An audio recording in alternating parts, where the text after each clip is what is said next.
Et salut à toutes et à tous, c'est Jossara Mathéus. Je suis ici donc en présence d'un ami qui va nous présenter aujourd'hui sa magnifique petite collection qui n'est pas très commune. Je te laisse te présenter. Salut, je m'appelle JB. Je fais une collection de tout ce qui va être joué dans les années fin 80, début 90, tout ce qui est Tortue Ninja et aussi Ghostbusters. Tortue Ninja et Ghostbusters. Ouais, t'as commencé quand à faire cette collection ? Déjà depuis que je suis tout petit j'avais déjà des jouets et je me suis remis un peu dans c'est la période nostalgie où j'avais envie de retrouver les jouets que j'avais de mon enfance, que j'avais quand même pas mal perdu d'objets et ça va faire presque plus d'une dizaine d'années à peu près. Ouais. Une dizaine d'années ? Ouais.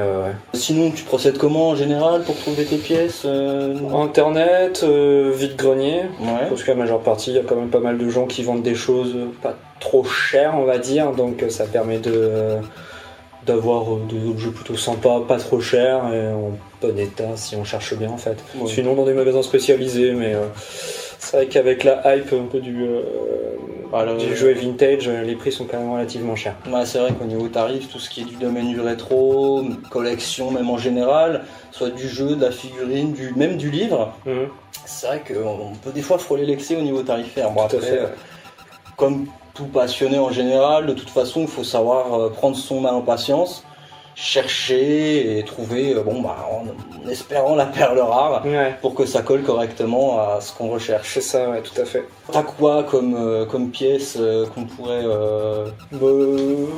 ça se passe sur les poutres de chez moi. Parce qu'on a fait en fait un mélange déco, jouer vintage, vintage entre parenthèses, geek pop, voilà, je cherche le mot. Geek pop, ouais.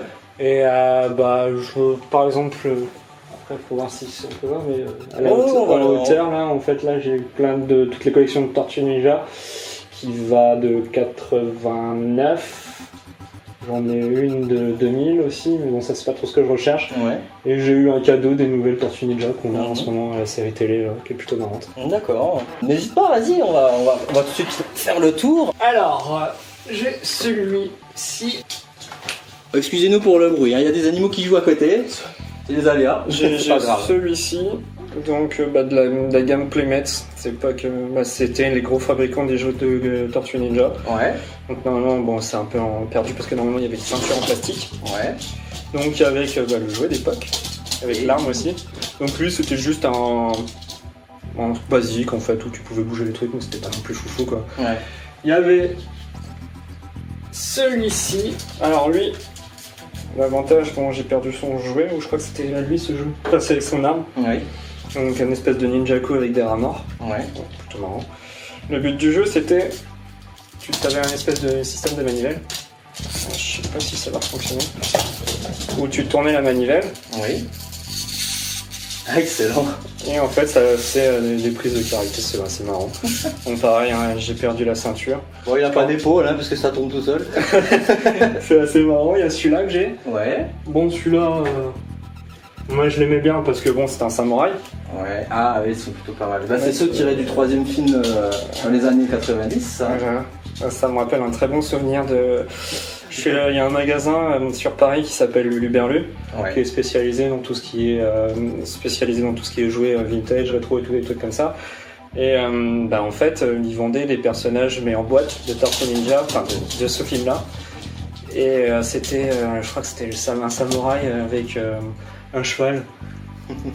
Et le mec il m'a dit, je me suis dit c'est cool, moi j'ai celui-là, un Tortue Ninja, et il me fait, c'est pas le bon film que t'as pris toi. C'est pas vraiment un bon film. Il y a celui-là que j'ai. Krang. Le fameux Krang. Et en plus le problème c'est que j'avais aussi le robot, mais avec les déménagements, le tri des parents, parce que quand on quitte la maison ils ont envie de faire un peu le ménage. Et on m'a tout dégagé. Donc Krang, qui est assez marrant. Il a une bonne tronche. Moi je l'aime bien lui. C'était l'un de mes préférés, des jouets que j'avais. Et j'ai celui-ci, et ça c'est au grand dommage. Celui-là, quand il est au complet, c'était trop fun. En gros, il y avait, je sais plus si c'était une pizza ou un couvercle de poubelle qu'on mettait sur le dos ici. C'était... Alors il y avait deux solutions, plaque d'égout, poubelle. Si je ne m'abuse, en tout cas de souvenir, quand j'avais les jouets, je crois que c'était ça. Et en gros, tu le mettais comme ça dans le dos, tu tournais, tu clipsais le truc et le mec il tournait. Il faisait du hip-hop. Ouais, c'était vachement marrant. Mais tu vois, c'est le truc marrant. T'avais quand même pas mal de choses assez intéressantes dans le genre mécanisme et tout. Au niveau de la qualité, c'était quand même plutôt cool. Ouais, c'était de la bonne qualité. Les jouets 90, pour ceux qui ont connu, franchement, c'était... Parce que j'ai joué avec ceux-là. Ouais. Celui-là, non pas celui-là ou celui-là, je sais plus. Celui-ci, il a fait du parachute du 9e étage d'un immeuble.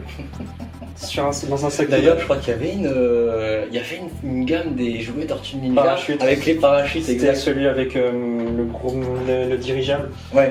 C'était dans la même collection. Il y avait 2-3 sets de parachutes, je crois, pour ça. Et je crois que c'était avec ce fameux parachute, on l'a acheté du 9e étage d'un immeuble pour récupérer en bas. Donc il tenait vachement bien. Le véhicule, celui-là, je l'ai trouvé dans une brocante. Ouais. Bon, il est pas totalement complet, il manque encore quand même 3-4 trucs, mais c'est quand même assez sympa. Moi, je trouvais ça marrant de le trouver comme ça, dans un état, on va dire. Ceux-là, je les avais jamais vus à l'époque. En fait, il y avait plein de trucs. Il y avait ça, il y avait les mini-sous-marins, t'avais aussi les avions pour Bebop. Ouais. T'avais plein de véhicules en fait spécifiques. Ouais. Ça, après, pour moi, ça a été un truc, c'est une grosse découverte parce que je ne connaissais pas réellement le côté un peu dinosaure et tout ça. Ah ouais, le Triceratops en Tortue Ninja, en fait en ninja, avec le Cro-Magnon, Leonardo Cro-Magnon, un gros. Ce qui était marrant parce qu'en fait, lui, il avait une espèce de matraque, un truc comme ça. Il avait un maillet. Ouais, et c'était plutôt pas mal ça. Petite découverte marrante. On a ça aussi, Bebop, en classique quoi. Ouais. Donc avec les armes que j'ai trouvé il n'y a pas très longtemps. Où est-ce que je l'ai trouvé ça? C'était dans un magasin spécialisé vraiment dans les jouets rétro. Bon, on était allés ensemble, je crois, non? Oui. Et j'avais pris lui. Et lui, je l'aime bien. Il a une sacrée charisme et j'aime bien ce personnage-là. Donc voilà. Donc complet aussi. Donc c'était Casey Jones. Ouais, vachement cool de le trouver. On l'identifiait facilement à Jason Voorhees à l'époque. C'est vraiment marrant. Oh, il 13. Ouais, franchement, moi j'aimais bien parce que c'était le côté un peu flippant, tu sais, mascotte de hockey. Moi, cool. C'est un peu, je pense, l'image qu'il voulait mettre en avant, le hockeyeur un peu nerveux, un peu brut. Ouais, mais ce qui est marrant, c'est que quand tu regardes dans la nouvelle génération de Tortue Ninja et des dessins animés, là, en fait, tu le vois, mais vraiment, là, dans les dessins animés qu'on avait dans notre jeunesse, c'était un mec, on va dire, adulte. Ouais. Maintenant, c'est un espèce de gamin avec des dents complètement pétés, un petit gosse plus bagarreur. Ouais, c'est vrai que là, ils l'ont rendu un peu trop teenage. Ouais, comme c'est une grosse voiture. c'est assez marrant, mais ça, je l'ai trouvé mais à un prix mais pas cher du tout. Ouais. Les Sprinter. Je l'ai trouvé, je crois, à 8 €. Ah, ça va, c'est raisonnable. C'est largement raisonnable. Je l'ai trouvé à 8 €. Donc, complet, on va dire à peu près, avec vêtements et tout ça. Parce que c'est vrai que le problème quand on achète les jouets en loose, tu vois, c'est tu n'as pas forcément tout complet, donc on essaye de trouver un maximum de complet pour un prix, on va dire, raisonnable. Oui. Parce que sinon, voilà. Donc ça, je sais plus c'est pour lequel, mais bon, voilà. C'est des petits trucs marrants. Il y avait plein de trucs qui étaient improbables et c'était vachement cool. Shredder. Ah bah forcément. Si on n'a pas Shredder dans une collection de figurines Tortue Ninja, il y a un problème. Lui aussi, je crois que je l'ai acheté en même temps que Splinter. Ouais. Donc 8 € aussi.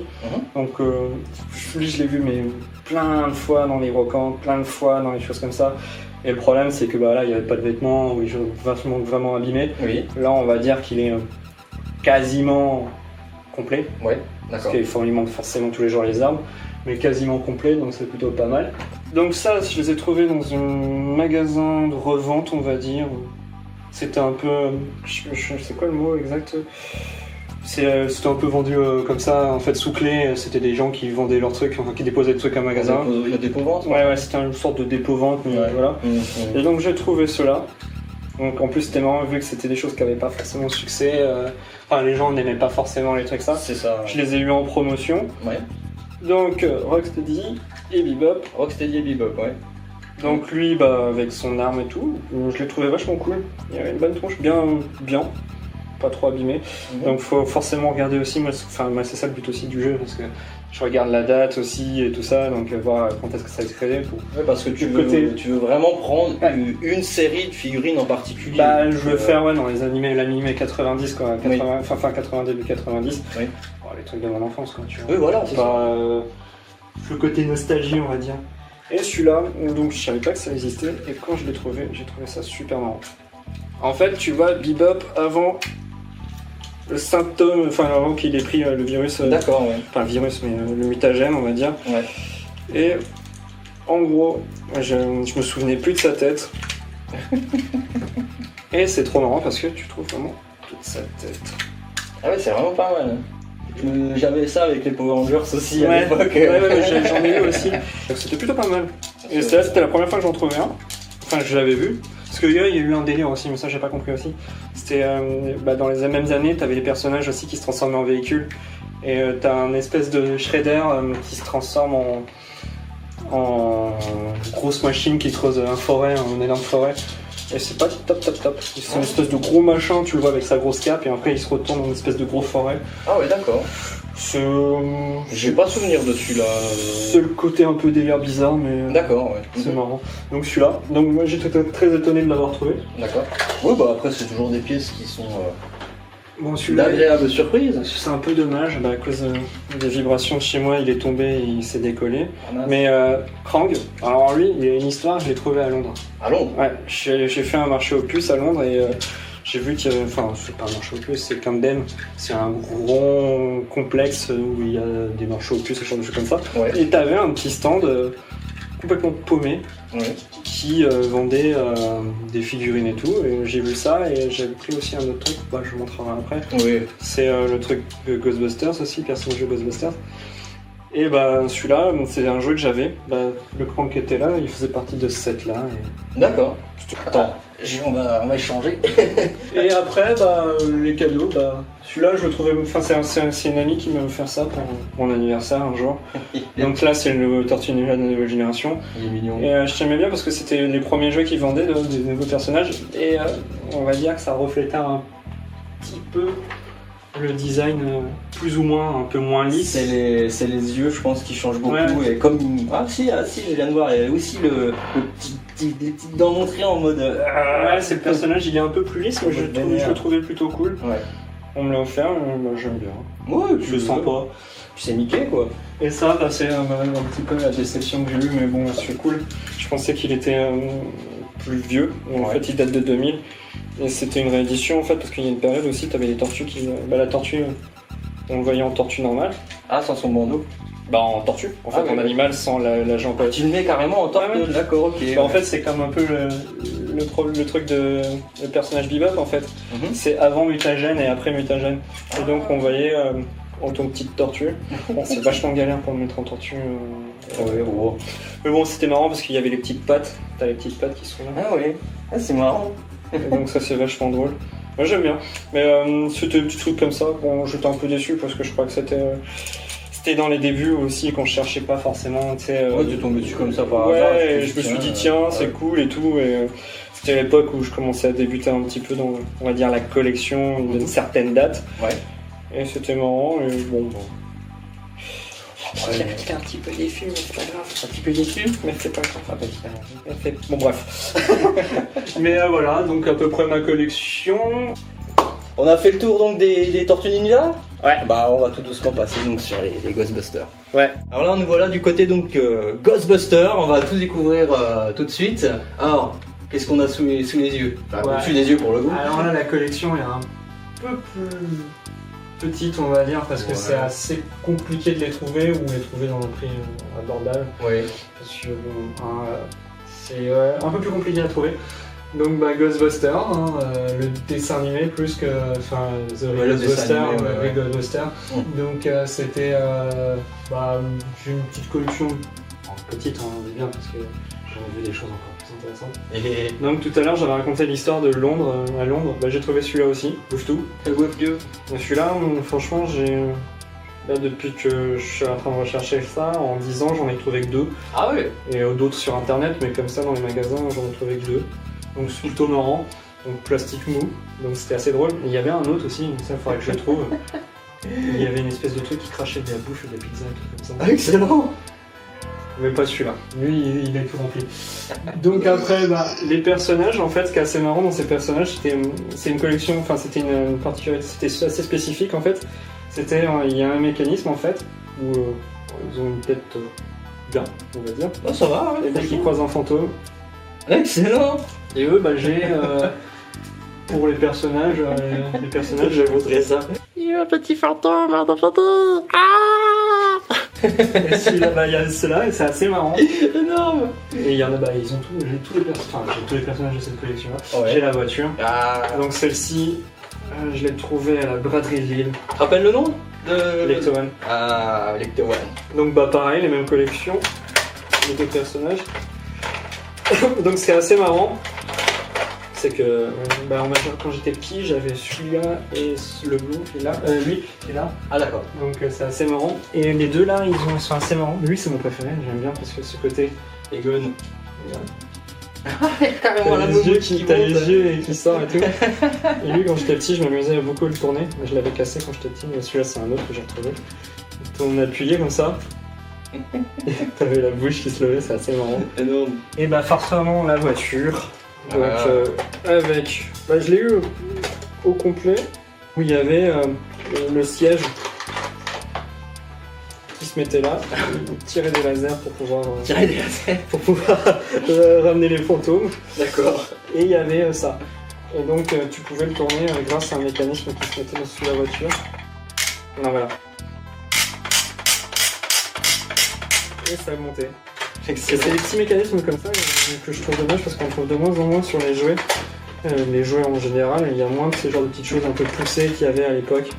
Et moi j'adorais ce truc là, c'est ça qui me faisait marrer dans les jouets, dans ces genres de jouets là, parce que t'avais vraiment, c'était des détails mais...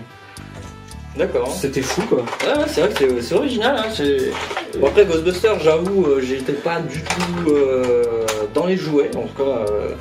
J'adorais autant les films quand j'étais gamin, mais on jouait pinote. C'est vrai que les personnes, en général, il y avait un dessin animé qui était marrant, c'était quand même pas mal. Ouais, il était pas mal. Je l'ai regardé, il est encore il est sorti sur Netflix. Il est sorti sur Netflix, on est d'accord. Et c'est marrant, mais avec le temps, tu te dis, quand même, il y a des choses. Il faut garder ça vraiment de mémoire. Hein. C'est comme là, je me suis fait une rétrospective Goldorak, par exemple. J'avais un très bon souvenir à l'époque. J'ai regardé il y a pas longtemps, je me suis dit j'aurais pas dû. Et franchement, moi j'ai du mal. Hein. C'est le problème. C'est le problème de la nostalgie, c'est que t'as toujours des souvenirs de fou. Des souvenirs de gamin. Quoi. Là, c'est pareil, le personnage dans les dessins animés. Ouais. Donc pareil, avec des petits détails. Ça, je crois que c'est le jouet le plus connu qu'il peut y avoir dans cette collection Ghostbusters. C'est les chiottes monstres. Les chiottes. En gros, c'était... En fait, dès qu'on avançait, on faisait rouler les toilettes. Il y avait un système de mécanisme et hop, il y avait un monstre qui sortait. On dirait une langue pour t'essuyer les fesses. C'est le truc un peu glauque. J'ai des trucs, mais c'était assez marrant. Et là, celui-là, la grand-mère. Oui. Qui paraît classique. Tu tournais le chapeau, t'avais un œil qui sortait. Et dès que tu levais la tête... C'était assez marrant. Il y avait plein de trucs comme ça. Et j'ai ça. Alors lui, ça je le connais pas du tout. Ça fait partie d'une autre collection en fait, c'était pareil, c'est dans le côté mécanisme, les mecs qui ont peur. Ouais. T'avais un autre qui avait une tenue toute blanche avec un masque, un scaphandre. Egon. T'avais le scaphandre qui était dessus et quand t'appuyais en fait t'avais des mains en slime qui sortaient du casque, le casque s'ouvrait et t'avais Egon qui gueulait comme un malade. Et c'était trop marrant. Et lui c'est une sorte de double face. Où en gros, quand on appuie, mais bon, il est un peu... il a un peu pris la rouille. Il est un peu vieux. Bon, regarde, quand t'as la face normale, quand t'appuies, ça... C'est original. T'en as encore là-bas. Bon, on va y aller tout de suite. Encore là-bas, Et voilà la dernière partie, donc de la partie Ghostbusters. Ouais. Donc là, on y vient. Franchement, c'est une belle pièce là, franchement. Ouais, c'est plus récent, mais en fait, ce qui était assez cool, c'est que Playmobil ont eu la licence Ghostbusters. Ouais. Et donc, j'étais surpris de voir ça surtout. Et ils ont fait vraiment quelque chose de vraiment cool parce qu'on est vraiment plongé dans l'univers et on est vraiment dans les scènes de Ghostbusters, donc c'est vraiment cool. Et ils ont fait quelque chose de plutôt complet, on va dire, parce qu'encore là j'ai pas tout pris parce qu'ils ont fait, là il y a eu des nouveaux personnages, une nouvelle collection qui a été sortie il y a pas très longtemps. D'accord. Où là on est plus dans la technologie où tu peux prendre ton portable en fait et grâce à un système de cônes en plastique, en fait, tu sais, les systèmes d'hologrammes, en fait t'as le fantôme qui sort et t'as les personnages de Ghostbusters avec leur... Ah c'est original. Ouais, avec leurs armes et tout qui essaient d'attraper le fantôme, donc c'est plutôt marrant. Ça c'est le jeu que j'avais d'époque aussi, Ghostbusters de 92, on peut voir qu'il est pas... Il y a encore la garantie 3 mois de Score Games, pour ceux qui connaissent Score Games. Et à son âme. C'est dommage, oui, quand même. Oui, non. Donc 9 avec la notice et tout. Moi c'était ça, quand je l'ai retrouvé cette boîte là, le souvenir que j'ai eu. C'est pas Ghostbusters, mais voilà. À l'époque, on avait des posters dans les jeux vidéo. Oui, on avait des chouettes posters. Et c'est Sonic celui-là, non? Et c'est Sonic. Sonic dans Ghostbusters, c'est pas grave, hein, mais... Oui. Le premier du nom en plus. Et en plus, ce qui me fait rigoler, c'est que ce poster-là, j'avais mon frère qui l'avait dans sa chambre. Et ça me rappelle les dimanches matins où on jouait aux jeux vidéo et quand je regardais ça, je fais ton poster, il est trop bien, je l'ai pas vu. Et on se tapait pour essayer d'avoir ce poster pour avoir cette déco. Donc ça, c'est par rapport à l'époque, ça c'est le plus vieux, parce que ça c'est du nouveau. Ouais. Et donc ce qui est assez marrant, c'est qu'ils ont vraiment fait l'univers en détail vraiment bien. T'as des scènes des films. Par exemple, là il y avait un pack avec le fameux stand de hot dog. C'est au moment où ils ont délivré, ils ont ouvert la machine où ils contenaient tous les fantômes. Ça c'était dans le premier ça. J'ai un trou de mémoire. Parce que de souvenirs. Non, c'est dans le 2. C'est dans le 2. Dans le 2 ? Dans le 2 parce que dans le premier. Dans le premier aussi, parce qu'il y a le mec qui vient pour justement faire couper le courant. Oui, c'est le premier. Ouais. Mais ouais, j'ai confondu. Mais ouais. Donc c'est dans le premier. Et donc t'avais la fameuse scène où t'as le marchand de hot dog, t'as Bouffe-Tout qui sort du truc et qui bouffe tout et qui se barre en courant. C'est ça. Donc c'était assez marrant. T'as perdu une pièce. J'ai perdu le hot dog. Et t'as plein de scènes en fait. Ouais, on est plus basé sur le premier Ghostbuster en fait. Parce que oui, c'est vraiment le premier. Parce que t'as la caserne, t'as aussi Sigourney Weaver. Ah, Sigourney Weaver, qui est complètement possédé là. Et qui fait partie d'un des gardiens. Et t'as aussi le nom de l'acteur et le nom de personne, je me rappelle plus, mais le voisin relou là qui voulait la draguer. Je me rappelle plus son nom, mais franchement, ah oui, c'est. Qui prenait des jus multivitaminés. Là. Yes, l'acteur c'est. Attendez-moi. Il a fait une parodie comique de Star Wars aussi. Oui, il a joué dans Chérie, j'ai rétréci les gosses. C'est mince. Mais c'est vraiment un détail de dingue et c'est assez marrant. Et t'as. C'est pas Nick Morani? J'ai des gros problèmes avec les noms. Je sais plus. Je me souviens plus, je plus rien.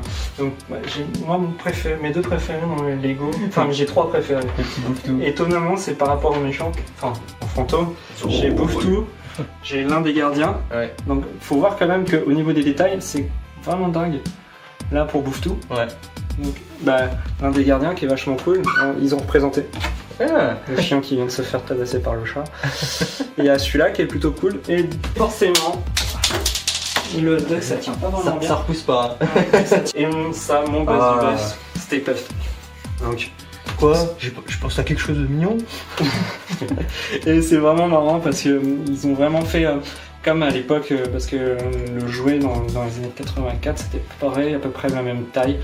Mais c'était en plastique mou. J'ai voulu le prendre aussi, je l'avais trouvé à Londres, mais le truc il était tout rayé, il était dégueulasse.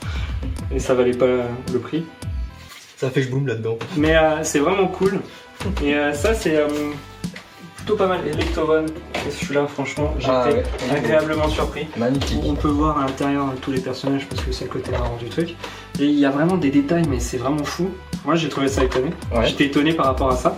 Parce que bon, forcément, la voiture, faut que tu la construises, enfin les roues. Faut la équiter. Un petit peu la monter.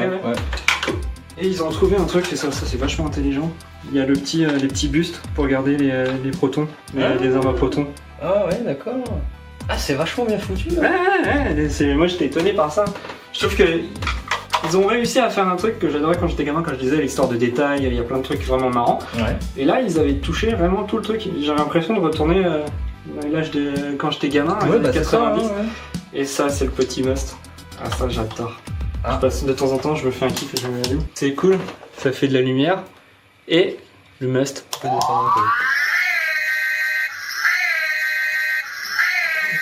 La vraie sonnerie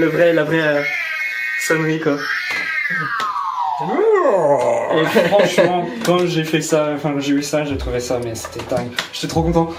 C'était vraiment je trouve que Playmobil ont fait vraiment un truc vraiment cool. Et bah. Non, laisse-la sur place. On peut pas parler de Ghostbusters sans la caserne. Ah bah oui, forcément. Donc ils ont fait la scène du... tu sais, un moment dans le 1, t'as quand il a le fameux voisin relou, et il fait un spectrogramme, un truc comme ça, ou à l'intérieur de la télé. Et ils ont même fait le détail de la télé. Énorme. Où tu vois l'un des gardiens. Et c'est vraiment stylé. Ils ont vraiment fait... Je crois que c'était... c'est pas infrarouge, mais le détecteur de chaleur, je suis spécifique sur une caméra. Bonne question. Et en fait, ils se rendent compte qu'en fait le mec est possédé. C'est pour ça que tu le vois un peu neuneux dans tout le restant du film. Et t'as des détails plutôt marrants. Alors ça, je sais que dans le dessin animé... Désolé pour le chat. Dans le dessin animé, il y avait aussi. C'est la secrétaire.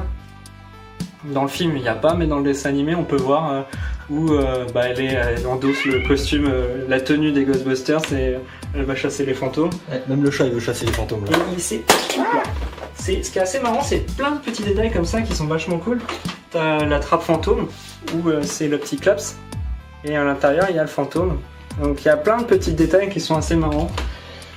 Après voilà, c'est pas ancien, rétro ou tout ça, mais je trouve qu'ils ont fait un taf vraiment cool. Les fantômes, le fantôme et tout. Ouais. Bon, ils font pas très peur, mais ils sont plutôt marrants. Et ils ont fait un bonhomme un peu comme Baron du Samedi. Énorme. Mais ouais, c'est vraiment des trucs vraiment cool. Et la caserne a été galère à monter, ça c'est sûr. Et on a notre cher AG Lumière qui est en train de gérer. Et donc c'était assez... les détails, plein de trucs marrants, ils ont vraiment bien... petite peluche porte-clés. Et ça, c'est le petit trip. Et c'est le petit bonhomme où, quand tu appuies sur le ventre...